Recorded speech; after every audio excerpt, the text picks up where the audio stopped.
A short time ago, I ordered the United States Armed Forces to launch precision strikes on targets associated with the chemical weapons capabilities of Syrian dictator Bashar al-Assad.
A combined operation with the armed forces of France and the United Kingdom is now underway. We thank them both. Tonight, I want to speak with you about why we have taken this action. 1 year ago, Assad launched a savage chemical weapons attack against his own innocent people.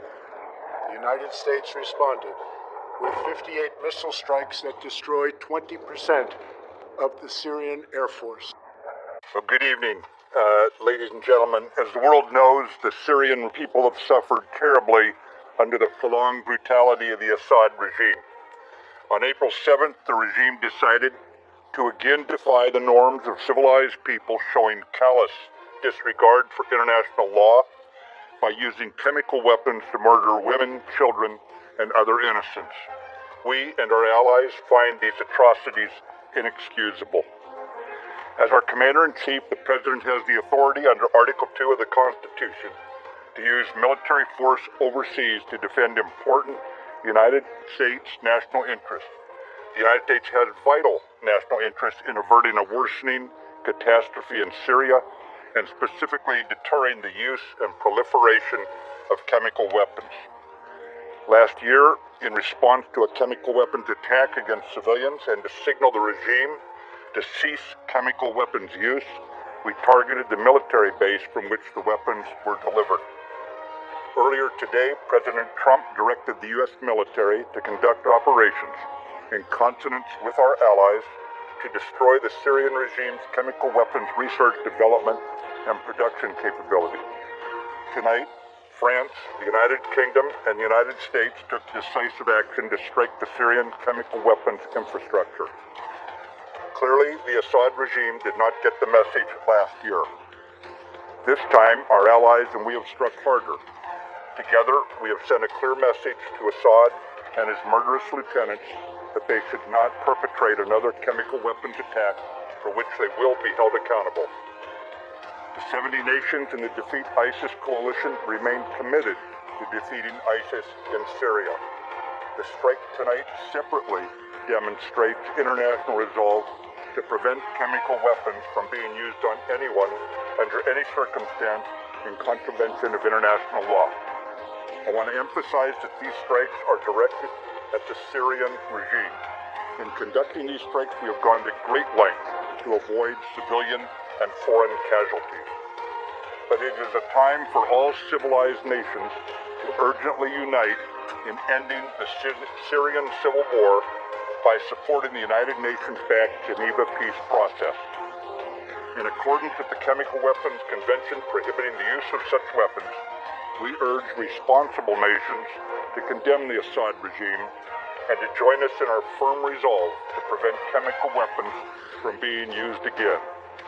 Of the Syrian Air Force. Last Saturday, the Assad regime again deployed chemical weapons to slaughter innocent civilians, this time in the town of Doma, near the Syrian capital of Damascus.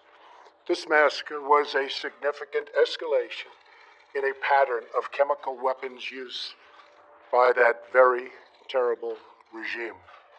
The evil and the despicable attack left mothers and fathers, infants and children, thrashing in pain and gasping for air. These are not the actions of a man, they are crimes of a monster instead. Following the horrors of World War I a century ago, civilized nations joined together to ban chemical warfare.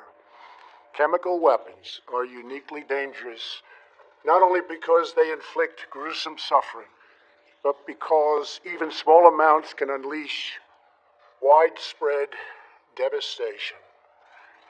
The purpose of our actions tonight is to establish a strong deterrent against the production, spread, and use of chemical weapons. Establishing this deterrent is a vital national security interest of the United States. The combined American, British, and French response to these atrocities will integrate all instruments of our national power, military, economic, and diplomatic. We are prepared to sustain this response until the Syrian regime stops its use of prohibited chemical agents. I also have a message tonight for the two governments most responsible for supporting, equipping, and financing the criminal Assad regime. To Iran and to Russia, I ask, what kind of a nation wants to be associated with the mass murder of innocent men, women, and children? The nations of the world can be judged by the friends they keep. No nation can succeed in the long run by promoting rogue states, brutal tyrants, and murderous dictators. In 2013, President Putin and his government promised the world that they would guarantee the elimination of Syria's chemical weapons.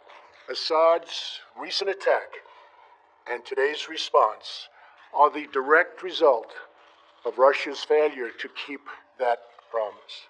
Russia must decide if it will continue down this dark path or if it will join with civilized nations as a force for stability and peace. Hopefully someday we'll get along with Russia and maybe even Iran, but maybe not. I will say this, the United States has a lot to offer. With the greatest and most powerful economy in the history of the world. In Syria, the United States, with but a small force, being used to eliminate what is left of ISIS, is doing what is necessary to protect the American people.